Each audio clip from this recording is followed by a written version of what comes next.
How to delete a contact group on iPhone. To get started, first of all go ahead and open up the phone application on your iPhone. This app provides features like a keypad for manual number entry, a favorites list for quick access to frequently called contacts, and a recents list for reviewing recent calls. This is your iPhone keypad. On this page, go to the bottom panel and tap on Contacts in the middle. You can find all your contacts over here. Here, go to Lists at the top left corner. You can view all your contact lists over here. Press and hold the list you want to delete and then swipe left. Then, tap on the Delete button beside it.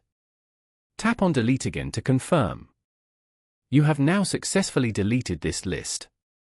Following these steps, you can easily delete a contact group on iPhone. Thank you for watching. Please leave a like if this tutorial helped you, or leave a comment below if you have any questions related to the video.